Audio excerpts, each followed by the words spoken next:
We don't think about this, that we as a generation are chosen to go through a challenge that this country or the world has not seen in 100 years.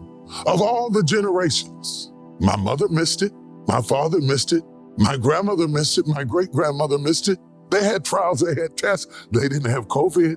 They didn't have masks all over their face. They didn't have people arguing and fighting about this, that, and the other. They didn't have racial combat like it is right now. It's crazy. It's crazy. It's so crazy that there is enough stress in the world to take your sleep. And then when you add to it the stress of your own life, what's going on with you and the people in your house and the people you're related to, the people you love, and you take that stress and you put it on national stress, and then you add global stress. It's too much stress. Too much stress coming at us from all directions leaves us with unsuppressed trauma. Suppressed trauma.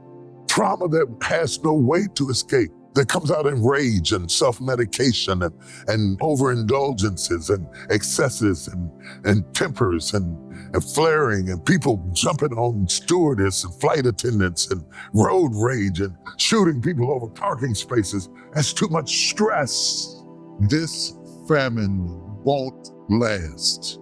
I don't know what kind of famine you've been in, what you've been going through, what's been happening in your life, what kind of upheaval emotionally, physically, spiritually, financially, attitudinally has been going on in your life. Maybe the lack of love, maybe the lack of friendship, maybe the lack of attention, maybe the lack of purpose, but whatever famine it is that has turned you into somebody else and disfigured you and rearranged you and discombobulated you, and this famine will not last. Have you ever come to a point in your life where you've been through so many famines that you're just sick of people? You know they didn't cause the famine, but you're just sick of them. There are some moments that cannot be repeated. The enemy comes to kill, steal, and destroy because the enemy knows that if he can kill, steal, or destroy a moment, that moment may not be recreated ever again. And for all of your murmuring and complaining about what's going on in the world, don't miss a moment.